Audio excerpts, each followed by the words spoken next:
O mundo ocidental moderno carece de grandes lideranças e estadistas. E como hoje é o President's Day aqui nos Estados Unidos, nada como resgatar um pouco da biografia daquele que foi o maior estadista de todos, o pai fundador da América, homenageado nessa data, George Washington. Eu tomarei como base a biografia escrita pelo historiador britânico Paul Johnson. A Revolução Americana foi um dos marcos mais importantes na criação do mundo moderno como conhecemos.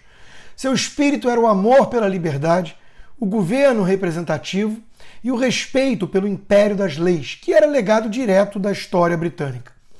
Graças em boa parte às habilidades de Washington, esse espírito foi transferido com sucesso para a nova nação que surgia. A personalidade do principal líder da Revolução era um tanto conservadora e prudente, e sua grande ambição era não ser visto como alguém ambicioso.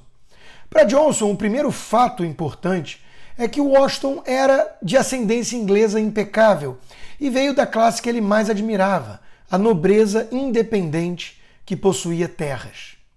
É importante entender que Washington se via como parte de uma classe dominante, que cuidava dos próprios negócios desde sempre, de tempos imemoriais, como diziam os ingleses. Qualquer mudança de fora imposta era tida como uma usurpação, e resistir era um dever moral, assim como um alto interesse evidente. Washington não era extremamente culto ou erudito, e John Adams e Thomas Jefferson chegaram a considerá-lo pouco instruído, mas ele acumulou mais de 700 livros na sua biblioteca lidos e com anotações, e a sua educação formal era bastante prática e bem assimilada. Como ele tinha o hábito de guardar todas as correspondências e diários, trata-se de um dos personagens históricos sobre quem mais se conhece, e o que emerge é admirável. Ele foi um soldado e um estadista, mas acima de tudo, um cavalheiro, dono de terras amplas, e isso era, em certo sentido, tudo o que ele mais desejava ser. Para preservar isso, porém, ele viu-se na necessidade de sacrificar boa parte da sua vida privada em prol do interesse público. Como ele adquiriu cedo o hábito prático de pensar no longo prazo, esse foi o segredo do sucesso na sua vida, segundo Johnson. Ele não pensava apenas naquele momento presente, mas mirava longe e sabia que seu futuro dependia de ações hoje. As disputas entre a França e a Inglaterra no novo continente, sempre ignorando os interesses daqueles que nele viviam, fez com que o jovem Washington se desse conta de que somente a independência poderia preservar os interesses dos americanos. Nas expedições militares de que participou naquela época, ele aprendeu a importância de recuar eventualmente para sobreviver e lutar no outro dia. A sua ascensão na hierarquia militar foi bem meteórica, mas ele esbarrou no limite imposto pela tradição da nobreza inglesa, que impedia voos mais altos de um americano. Se os militares britânicos tivessem mais visão, poderiam ter feito uma exceção e tornado o jovem coronel da Virgínia um líder regular do exército britânico. Talvez assim Washington tivesse lutado para preservar o império e não para dividi-lo. Na época em que ele viveu, a servidão era tida como um dado, um fato da natureza. Ainda assim, Washington nunca apreciou o conceito da escravidão, pois o considerava moralmente equivocado. Com o passar dos anos, ele passou a detestá-lo mesmo. E apesar de tratar bem os seus escravos, ele decidiu libertá-los logo após a morte da sua esposa. Vários negros serviram de forma leal ao seu comando militar. E Washington achava abominável tratar seres humanos como gado, como coisa inferior. Também achava economicamente ineficiente e via o modelo das plantations para a produção de tabaco, totalmente dependente dos escravos, como algo ultrapassado.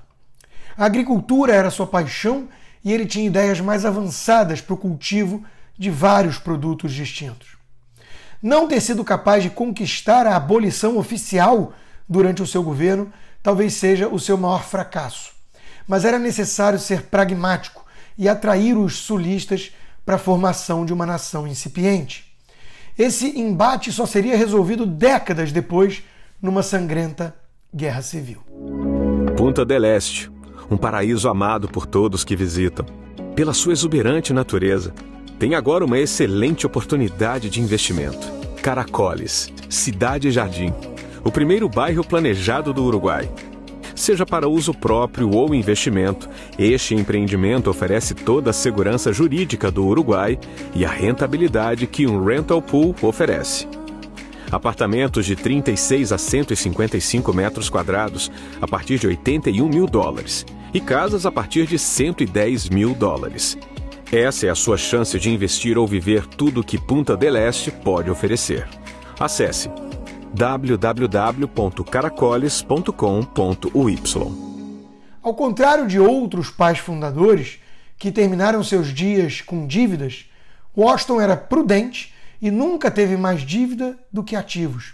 Mesmo abandonando sua vasta propriedade por 2 vezes em períodos de 8 anos cada para servir a nação, Washington deixou uma herança de $500 milhão quando morreu, fazendo dele um dos americanos mais ricos daquele tempo. Ele não enriqueceu na política, porém, como tantos políticos modernos, mas apesar dela. Após a vitória militar contra os britânicos e o sentimento negativo da política, houve uma conversa sobre abolir o Congresso e adotar um governo forte, colocando Washington como uma espécie de rei ou até mesmo ditador, como Napoleão faria poucas décadas depois na França. Em um dos seus maiores momentos, Washington rebateu em carta tal ideia com severidade, espantando com a simples menção do projeto e exortando seu defensor a nunca mais comunicar sentimentos dessa natureza. Ele tinha provavelmente condição de ser rei, mas não tinha a menor ambição, e não foi para isso que havia lutado. Quando o governo da Virgínia decidiu doar 10% de ações de uma empresa ao general pelos seus serviços públicos prestados, isso gerou constrangimento a Washington, que acreditava na separação entre o público e o privado. Mas como ele não queria ser deselegante com o povo, um acordo foi feito. A doação seria destinada a um fundo para educação pública. Quantos políticos agiriam dessa forma hoje?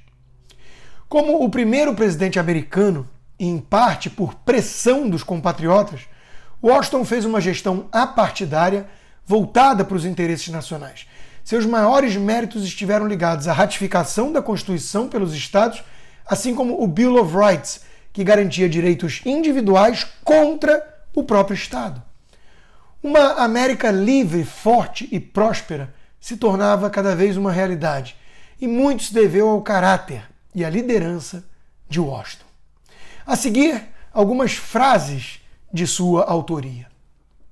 As armas de fogo ficam próximas em importância à própria Constituição. O governo não é razão, não é eloquência, é força. Como o fogo é um servidor perigoso e um senhor temível. A liberdade e os direitos de propriedade são inseparáveis. Você não pode ter um sem o outro. Precedentes são coisas perigosas. Deixe que as rédeas do governo sejam preparadas e seguras com uma mão firme, e todas as violações da Constituição sejam repreendidas.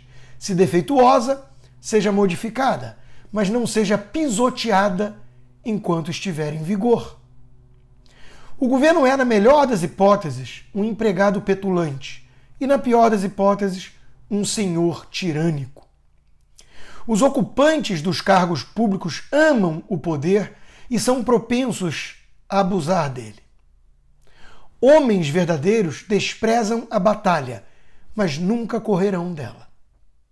Espero possuir firmeza e virtude suficientes para manter o que considero o mais invejável de todos os títulos, o caráter de um homem honesto. A religião e a moral são os pilares essenciais da sociedade civil.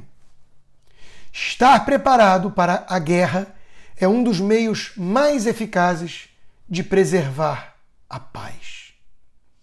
Ao ler sobre a sua história, não parece absurdo aquele velho e saudosista brocardo: não se fazem mais homens como antigamente.